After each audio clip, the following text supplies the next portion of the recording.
PTI का long मार्च 7वीं मरहले में दाखिल हो चुका है, जिसके लिए इमरान खान ने अवाम को 26 नवंबर को रावलपिंडी में जमा होने की कॉल दे दी है और वो कल कोई अहम ऐलान भी करने वाले हैं। और ये सब अगला लाहे अमल मुमकिन तौर पर क्या हो सकता है? लॉन्ग मार्च का मुस्तकबिल क्या नजर आ रहा है आपको? देखिए, पहली बात तो ये है कि इमरान खान एक यकसू होके अब इस तरफ जा रहा है। ज़रा कल के आप ज़रा सा या परसों के वाक़यात पे आप ज़रा सा गौर करें तो आप हैरान होंगे कि इमरान खान इस वक्त किस सतह पर है। आपको पता है कि अलवी साहब ने किस जहाज़ लेके गए थे? शहबाज शरीफ का। शहबाज शरीफ ने क्यों दिया था उनको जहाज़? कोई ना कोई तो वजह है, ठीक। वो शहबाज शरीफ के जहाज़ में ट्रेवल करके वहाँ पहुँचे। एक दूसरा, इसहाक डार साहब जब अलवी साहब से मिलने गए थे तो क्या वहाँ उन्होंने कोई इकोनॉमिक गुफ्तगू करनी थी?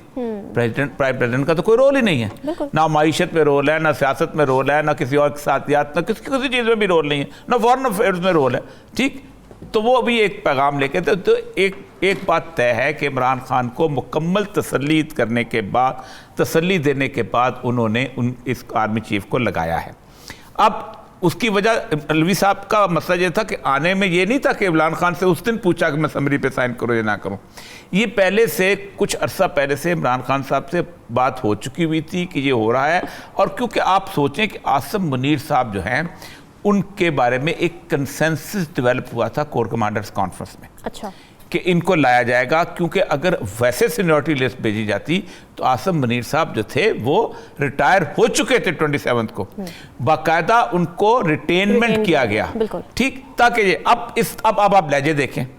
अब वो सनाल्ला भी कहते हैं कि बहुत अच्छा किया, मशवरा किया। ख्वाजा आसफ भी कहते हैं बहुत अच्छा किया, मशवरा किया, करना चाहिए, उनके पार्टी हेड हैं, कोई वो चीज़ नहीं है। आज भी ये थी कि मज़ाकरात हो सकते हैं ये, लेकिन वो उस तरह रहते हैं, ज़ाहिर बात है, जिस तरह इमरान खान साहब अकड़ में रहते हैं वैसे वो भी रहते हैं। लेकिन मसला सारा ये है कि इमरान खान साहब वहाँ पहुँच के करेंगे क्या।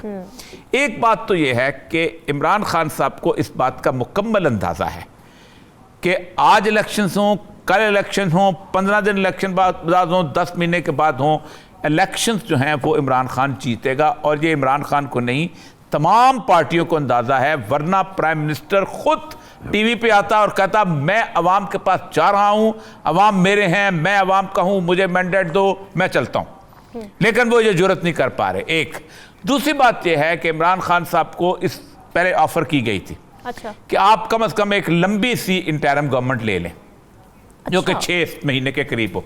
कदार बात है 8 महीने रहते हैं, 6 महीने के करीब हो। अब 6 महीने में होगा क्या कि पीडीएम जो है वो चले जाएगी अवाम में, पार्टियां चले जाएंगी अवाम में, गाली किसको पड़ेगी? इंटरिम गवर्नमेंट को। फॉर एग्जाम्पल कोई भी आ जाता है तो उसको कहेंगे देखें जी माशियत का, हम अगर होते आज मसला हल कर देते, ये देखें इंटरिम गवर्नमेंट ये कर रही है, ये देखें इंटरिम गवर्नमेंट ये कर रही। उस पर इमरान खान ने मुकम्मल तौर पर कहा कि नहीं, आखिर वक्त तक ये रहना चाहते हैं, रहें, 10 महीने बाद रहें, 8 महीने बाद रहें। इमरान खान उस टेम्पो को तोड़ना नहीं चाहता जो उसका है। अब वो उससे ऐलान किया हुआ है ना, अब उस टेम्पो को वो कहेगा कि ठीक है मैं 2 दिन बैठा हूं, इलेक्शन की डेट देते हो, नहीं देते हो, फिर दोबारा मूवमेंट में जाता हूं। आपको याद होगा आज से उससे 3 हफ्ते पहले कहा था कि मैं 10 महीने बाद भी हूं तो मैं 10 महीने तक इस धरने को चलाऊंगा। तो 10 महीने से तो आगे नहीं चला सकते। आप खुद सोचे ना कि आज 9वां महीना शुरू हो रहा है इस गवर्नमेंट का। आप 90 दिन के ऊपर इमरान खान का नाटका बंद कर दिया था पाकिस्तान की प्रेस ने। 90 दिन हो गए हैं, कोई पॉलिसी नहीं, 4 यू टर्न है, 9 महीने इसहाक डार आएगा, एक्सपीरियंस टीम, 30 साल गवर्नमेंट करते रहे। असल मसला ये हुआ है कि अगर ये 9 महीने के अंदर ये ना आते, चलो इमरान खान का एक 10 अप्रैल तो हो गया, लेकिन सबसे अहम तरीन बात यह है कि एज अ लीडरशिप ये फेल हो गए। आप खुद देखें कि जरदारी ने इनको मुकम्मल खुली छूट दी है कि आप जो मर्जी करो, हमें एक वजारत खारजा दे दो, हम बाहर हम घूमते फिरते रहते, ठीक। बाकी सारी जो है नून लीग है, और नून लीग समझती थी कि हम तो बड़े बुजुर्गमोर हैं, हम तो पता नहीं क्या हैं। अब शहबाज शरीफ का वो पूरा इमेज जो बना हुआ था, शहबाज पीट ये सारी की सारी फेल हो गई है।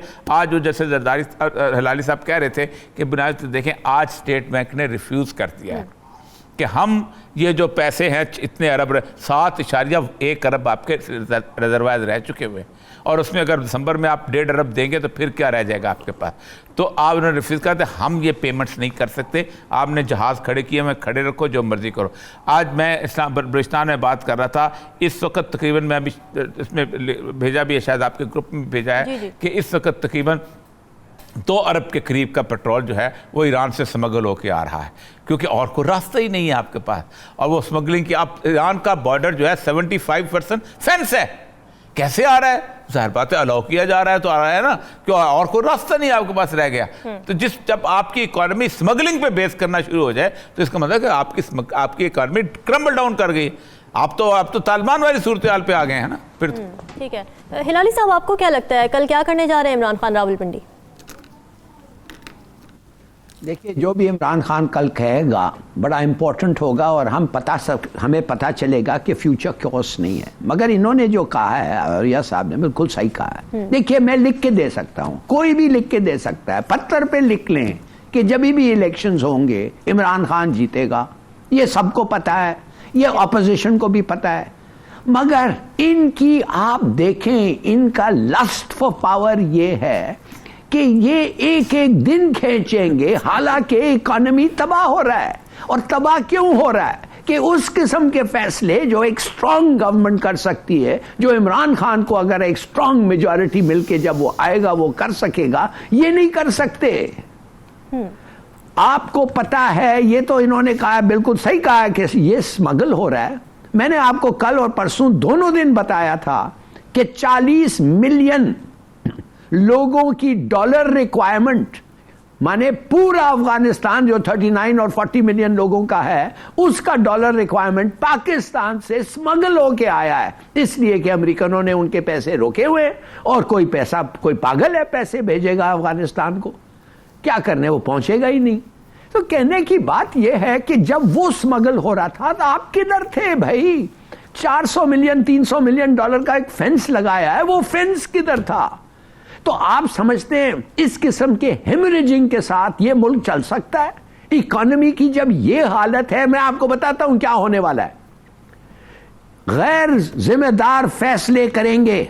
मिसाल के तौर पे अगर इनको 5 महीने आप दे दें ना, तो ये बजट बनाएंगे अगले गवर्नमेंट को। ये जो बगैर इलेक्ट होके आए हैं, ये जो एक ऐसे तरीके से आए हैं जो सबको मशकूक लगता है, I mean all dubious tactics, ये लोग आके अगला बजट बनाएंगे। और फिर क्या होगा? वो ऐसा बजट होगा जो इररिस्पॉन्सिबल बजट होगा, और जब आप उस पर अमल करेंगे, IMF कहेगा उनको नो मोर मनी। अच्छा, तुम लोगों ने बार बार अपने वादे करके तोड़े हैं और हम पैसे नहीं देते। अब फिर क्या होगा? आप किसके पास जाएंगे? तो can you not see this?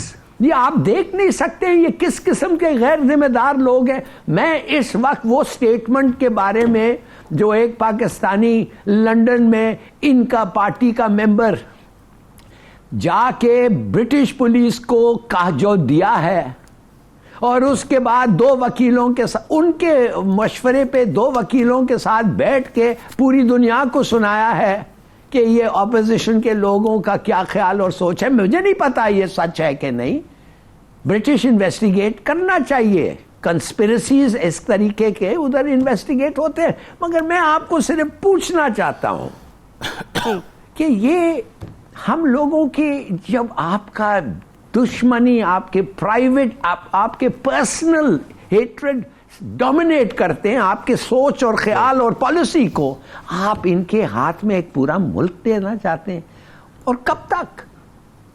तो ये मैं समझता हूं ये एक बात है जो ये नई आर्मी जो लीडरशिप आए उनको सोचना चाहिए। वो बाद में बेशक आजम स्वाति का सोचें और अरशद शरीफ का सोचें। अच्छा। मगर ये जो है इस वक्त, ये बातें जो है इस वक्त, we need his attention on this thing कि ये ऐसा चल नहीं सकता। 16% कर दिया है सूद, 1% आज बढ़ गया है सूद, बढ़ गया। यार for God sake get a grip.